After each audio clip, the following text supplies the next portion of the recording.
Hi everyone, welcome to the April garden tour. I wanted to do my garden tour a little bit earlier in the month this month because the colors in the garden are absolutely stunning right now. The nasturtiums are in bloom, all kinds of flowers are popping out, the birds are singing, the butterflies and hummingbirds are buzzing around. It is an absolutely gorgeous time to garden. The weather has been perfect. It's been in the 70s, maybe 80-ish every few days, but next week it's supposed to get 90-ish. So I definitely wanted to show you around here before the beautiful colors of spring start to fade. So you can see on the hill behind me here, the nasturtiums are absolutely stunning. They're spilling over the walls. They're even growing into this garden bed here. And I've been kind of keeping them trimmed just a little bit. This garden bed is looking a little bit wild. So if you have wild spots in your garden, don't worry about it. There's even some weeds back in through here that I haven't got around to pulling, but that's just part of the fun of gardening. Now I have so many questions about nasturtiums. So I thought I would share just a little bit more about how to grow them. They're a super easy flower to grow. They love the cooler temperatures of spring. Once it gets over 80 or 85, the colors really start to fade out. So get some planted early in the spring. Now I wanted to show you what the seeds look like here. And by the way, they are a completely edible flower. The leaves are edible as well as the seeds. So I have flowers in my Bring on the Pollinators Cool Season Flower collection. This is what the seeds look like. They're a larger type of seed. They have a hard outer shell. And a lot of people ask me if you need to soak the seeds.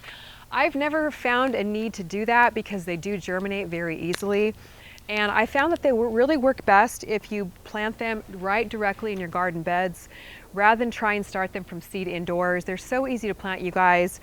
You've got to grow some of your own. The colors are just unbelievable. Now this particular variety is called Tom Thumb. It's a smaller variety. It doesn't trail quite as long as some of the varieties I have right behind me on the hill, but they're so easy to plant.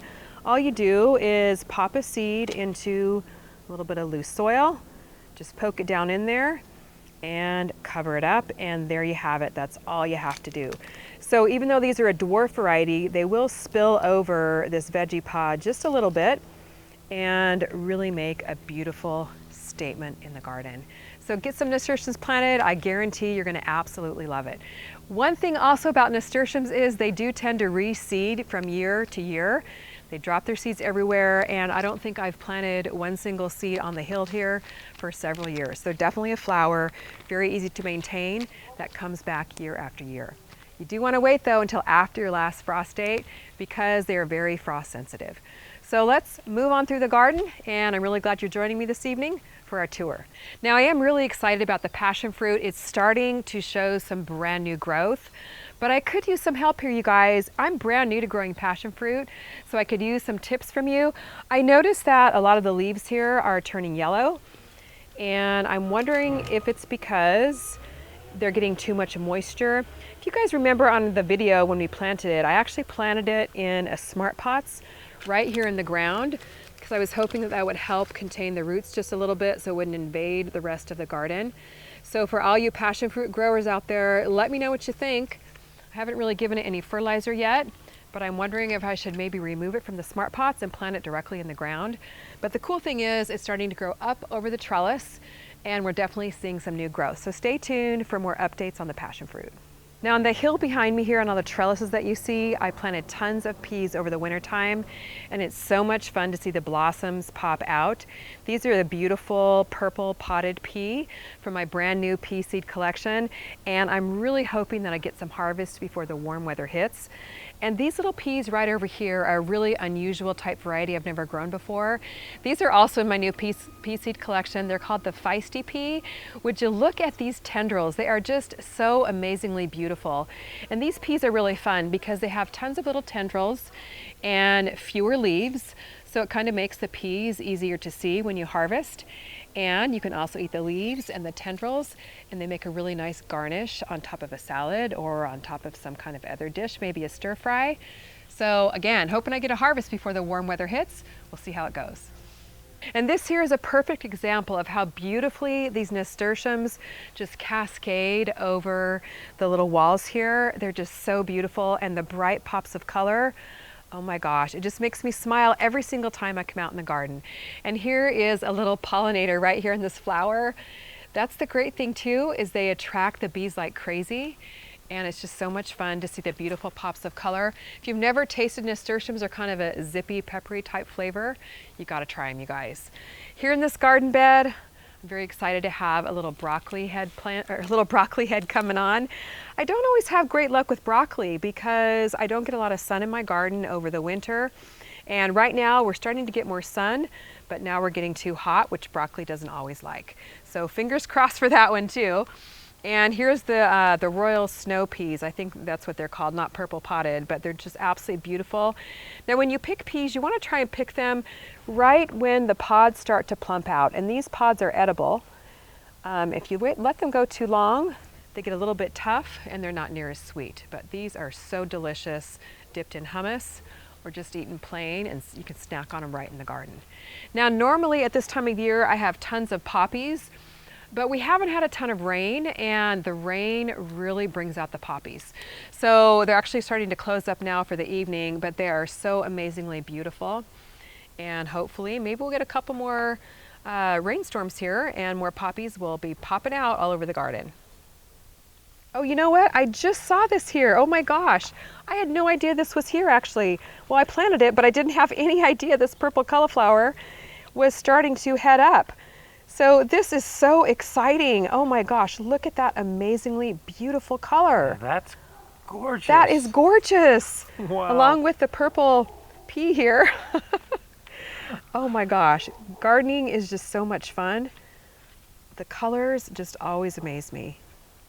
One thing that's been really fun is to see all the volunteer sunflowers that have popped up. And this one I can literally see grow day by day. I think it grows a couple inches every day. And the birds must have dropped this seed here. It is absolutely gorgeous. And I do actually need to probably tie it up a little bit to this trellis here. And I've actually seen the birds kind of sitting on the leaves, pecking at the leaves, which is just fine.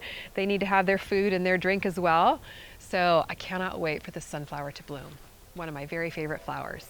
Now over the winter time here in Southern California is the best time to grow cool weather vegetables and cool weather greens. And in here I laid down a whole bunch of seed a couple of months back. And these are seeds these are greens like mustard greens, all kinds of different types of greens. And now because the weather's getting a little bit warmer, they're starting to flower.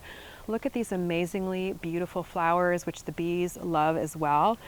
But we've still been harvesting these greens. They're so pretty and so frilly, and they add such a beautiful texture and flavor to our salads. I absolutely love it. So at this time of the year, we're actually kind of in between the cool weather season and the warm weather season. But if you remember, a couple of weeks ago, we did get this tomato planted, and it is growing by leaps and bounds. And it's growing up this ladder trellis, which we talked about is a great way to grow smaller types of tomatoes. This is a large red cherry from the tomato seed collection. So as it grows bigger, I'll just weave it in and out of this trellis. So it'll grow up and over, and there'll be beautiful tomatoes hanging down. So although the garden is full with cool weather vegetables, I have been popping in some tomatoes and other warm weather vegetables, but we kind of have to wait for the cool weather vegetables to kind of die off to make some more space, but that's a good problem to have. Now behind me here, a lot of the wildflowers are starting to come in, not blooming yet, but they're starting to pop up. This beautiful sweet alyssum here is so pretty. It just kind of spills over the garden beds, kind of fills in some of the holes and makes a nice little white kind of pop here for contrast against the nasturtiums. And speaking of sweet alyssum, I actually planted some here in this kind of walkway area. It's always hard to put mulch in this walkway because everything just kind of slides down the hill. So I planted some of the sweet alyssum. We can kind of keep it trimmed. It'll be kind of a living type of mulch for this area. And they're just starting to bloom. I think these flowers are so beautiful and so delicate. We're filming at about 5:30 p.m. It's such a gorgeous time of the day. The light is perfect. It really hits the garden beautifully and the colors really pop. Well, right here we're at the herb garden, and if you guys remember, we did a video a couple of months ago on planting a little kitchen herb garden. We planted some cool weather herbs which are kind of coming to an end now. The cilantro and the parsley right here, the parsley is starting to flower, which again, the bees love the flowers and it drops seeds, and then it will come back again next year. And then the cilantro is just kind of reaching the end of its life here. So I'll be pulling this out pretty soon and then planting some warm weather herbs. Probably a lot of basil in here. The Italian large leaf and the purple basil are two of my favorites. Here's actually some little poppies that are coming up, so hopefully they're almost ready to bloom here. And if you guys remember, we did the hanging basket video, and these peas are starting to cascade over the side. And look here, we got a little pea ready to harvest. Now, one thing about peas is that they don't like the warm weather either. So you can see these up here are the very first peas we planted. And what peas do when they come to the end of their life cycle is they start to dry from the base of the plant. And then that dry part goes all the way to the end, and that's to the end of the particular vine there, and that's how you know that plant is pretty much reached the end of its life. But since I succession planted in this pot, I planted some plants and I popped seeds in. These are the newer vines, which you can tell aren't dry. So always succession plant your peas and also get them planted very early, and then you have peas ready to harvest at different stages. One thing I really encourage you to plant early in the spring is greens. And the name of the game, like I was saying for me in the wintertime here in California, has been greens of all different colors and varieties.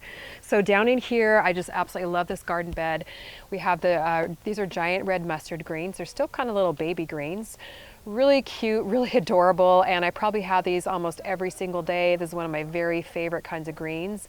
Probably the easiest green that you can grow for microgreens, or just to eat for salads. And these are absolutely beautiful, a couple beautiful little plants here. This is ornamental kale, which is now going to seed and blooming. So it really looks pretty right here in the center of this garden bed. Then we have some other little just baby greens, baby lettuce here that are just starting to kind of be about ready to harvest. So make sure that you do plant greens at different stages. Plant from seed, or plant seeds, and then 2 weeks later plant some more seeds, so you don't have tons of greens that you can't eat all at once. You kind of spread the harvest out that way. Now right down here, I've talked a lot about my salad station, so I'm going to go down there and we'll take a closer look. The salad station has been one of my very favorite spots in the garden for a couple of months now. I can't even tell you how many salads we have pulled out of here. The colors right now are absolutely amazing. The greens, look at how frilly and ruffly this Grand Rapids lettuce is. Absolutely beautiful. We've got some red romaine, some red chard, some peas growing back in here. So if you can, plant a little garden bed where you have your salad, and you also have some little toppings for your salad, like here, these beautiful peas, which we've been eating on top. Now, it's going to be bolting pretty soon due to the hot weather. So we're going to be putting in some warm weather greens here, the greens that like the hot weather, like kale, chard, and then maybe we'll plant some cucumbers right along here. So we still have something to top our salads. I just want to encourage you to get out in the garden. This is the best time of year to garden before things get too hot. Maybe you're just coming into warm weather. Start some seeds indoors, get something planted outdoors, but whatever you do, just get outside and enjoy it. Well, this is one of the strawberry crate towers that I love growing strawberries in, and the strawberry leaves actually are just starting to grow again.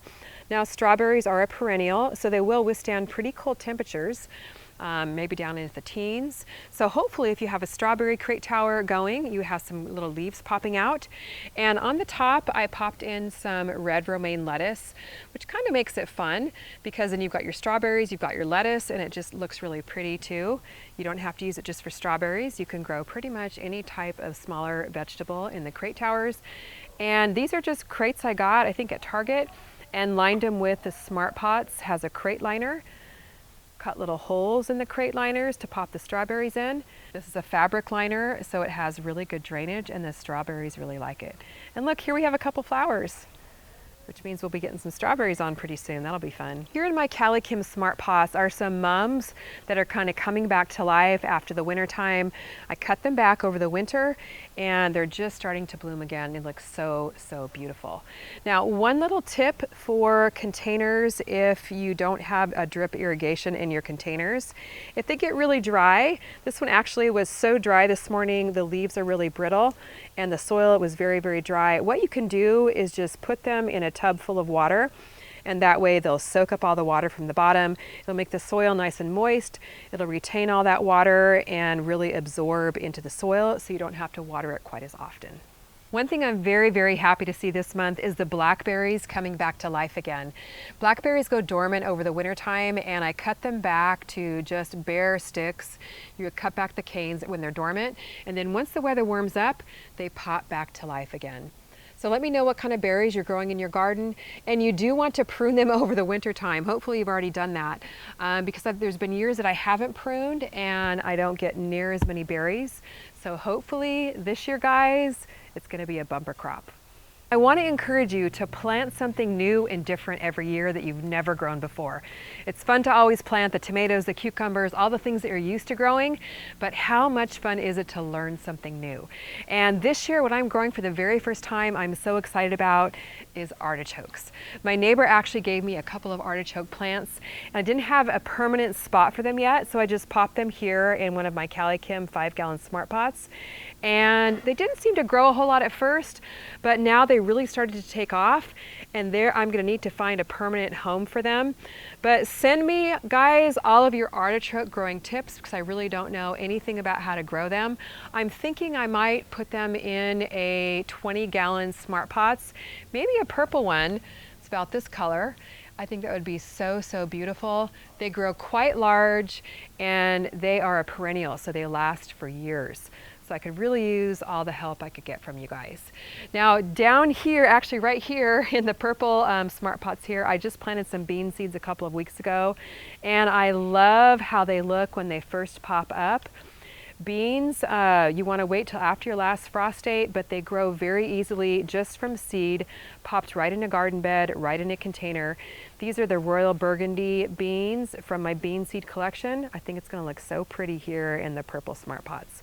So let me know what variety of beans you're going to plant in your garden this year. They're so easy to grow.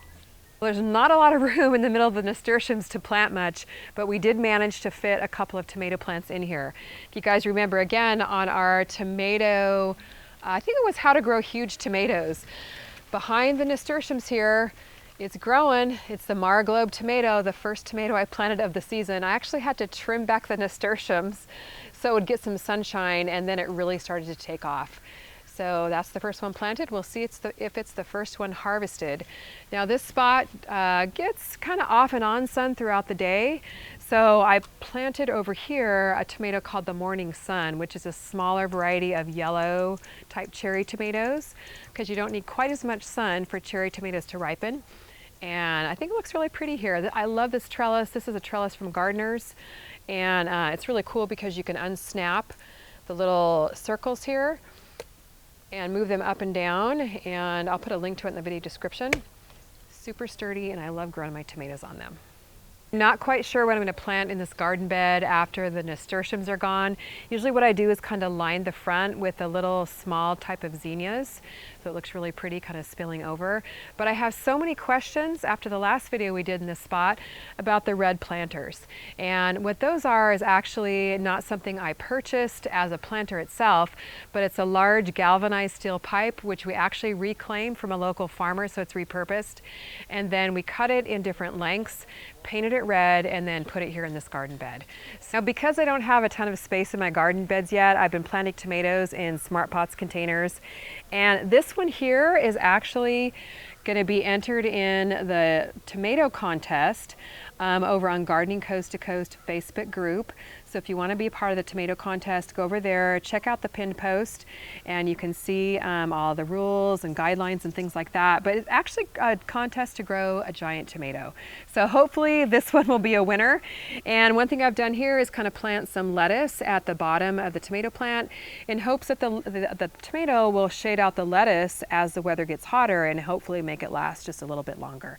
And this tomato variety here is called the Megadom, and this was actually seeds given to me by Cliff, our live stream moderator. So hopefully he's not growing the same variety, and we'll see how they do here.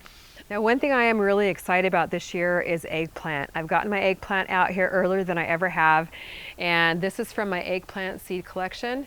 It is, I believe, a Black Beauty.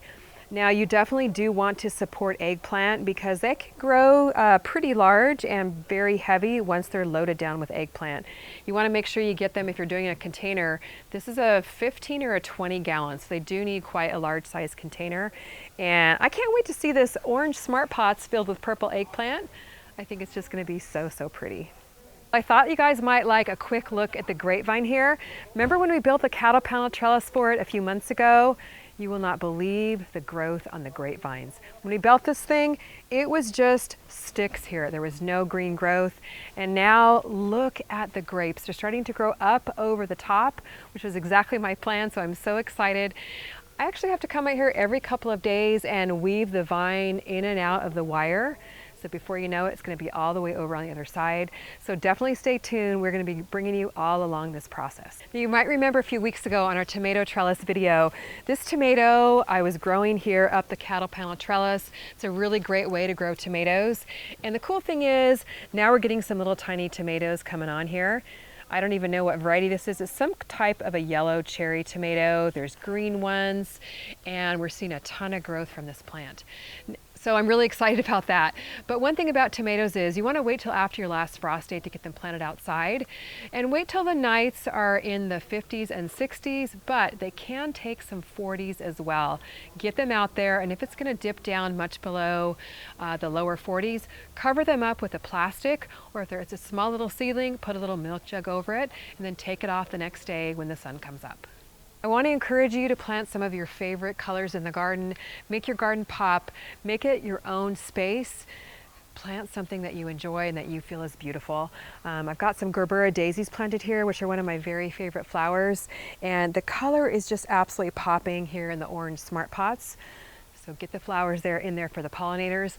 One thing I want to show you too is I've been planting some squash. And you can really save yourself a lot of space if you grow squash vertically. And we talked about this on our live stream a couple of weeks ago. You might not have ever grown squash vertically before, but you can just pop a tomato cage over your container or over your squash in your garden bed. And then as the squash grows, just direct the leaves up through the trellis. And you always do want to trim off the lower leaves of the squash because it really only needs the leaves above the buds. And when the squash starts to develop, it only needs the leaves above the squash in order to grow and produce. Now this container is looking very, very full. So I am going to be cutting out 1 or 2, maybe 3 of the squash plants in here because it's just going to be too full. But I wanted to see which plant was going to be the strongest. Now one of the biggest problems with squash is powdery mildew. So do yourself a favor before you even get powdery mildew. It's a fungal disease that kind of covers the leaves of the squash plant. Looks like someone dumped a bottle of baby powder over it. Do some preventative measures. And what I've been doing is spraying with copper fungicide. Right now at the young stage of the squash plant is a perfect time to do this. It's an organic product by Bonide. You want to spray the top of the leaves, the bottom of the leaves until it's dripping wet. And it really does help prevent powdery mildew. And if you catch it before it starts, it's a lot easier to stop it. If you do see those little white spots on the leaves, make sure that you spray it right away, and it will really help it from taking over your plant. Very excited to see some flowers on my orange tree here, and I wish you guys could smell it. It smells absolutely heavenly. There's a lot more flowers on it this year than there were last year, so I'm hoping for a much better crop of oranges. These are just so beautiful. There's actually some back here that are opening up even more, and they smell absolutely amazing. Now here at the fountain planter, it's the sunniest spot of my garden, and in the summertime I fill it full of peppers. Now I've only got 1 little pepper planted here so far because it's still full of nasturtiums. So I'm kind of letting the nasturtiums run their course, and I've got some peppers going up in the house. They're starting to harden off outdoors. We'll be planting them outside very soon. So you can see the nasturtiums here are getting a little bit hot. They're starting to kind of fade. So this is what they look like when they're kind of getting to the end of their lives. The little flowers start to dry up. Here's the little seed pods that will be dropping their seeds all over the garden and then growing again next year. So around the front here, I actually have 2 of my CaliKim brand new smart pots here with handles. I'm absolutely loving these new little pots. Again, the pop of color is just beautiful. And we've got the Tiny Tim tomato coming on here with tons and tons of flowers. It's a perfect little container tomato. Fits great in this 5 gallons, and we're gonna get a lot of tomatoes out of this little plant. It's gonna be a ton of fun. Got some Gerbera daisies here, more color here. And a 5-gallon pot is just about right too for one single pepper plant. So you don't need a lot of space to grow peppers. This one I think I planted just about 2 weeks ago. I put the transplant in here. It's a jalapeno. Tons of new growth. It's loving its spot in the sun here. And this is just a little free trellis that I grabbed from some tree branches out of my yard, wrapped some twine around it, and it makes a perfect little free trellis for the peppers. I want to encourage you to get some chives planted. They're one of the easiest herbs that you can grow. And we actually divided these chives. Showed you guys how to do that on a video a few months back. They're a perennial. They will grow year after year in your garden. The flowers are edible. I just love the flowers are just starting to open up here. They're so amazingly beautiful. The bees love them. And the little chives here smell amazing, and they taste absolutely amazing. We have them almost every weekend in our scrambled eggs. And these little feisty peas are absolutely beautiful. Now, a lot of you asked me about this trellis here. I posted a picture on Instagram. This is called a tomato ladder. It's from Gardeners. It actually stacks 3 sections high if you want to grow tomatoes on it. But for a nice short trellis, you can use it just 1 section high. Use it for peppers. It's working perfectly for this peas. It would probably work well for eggplant as well. And it also makes a really pretty color pop in the garden. So it looks like tomorrow, I'm going to be harvesting some of these beautiful feisty peas. Thanks so much for spending time in the garden with me tonight. It's been a ton of fun. Comment below and let me know what you're going to be growing in your garden this spring, what new plant you're excited about growing, and what colors you're going to be planting to make your garden a nice, relaxing, enjoyable space for you. Head over to CaliKimGardenandHome.com. Check out my seed shop if you need seeds or containers, and we'll look forward to seeing you on the next video. We'll see you later. Bye-bye.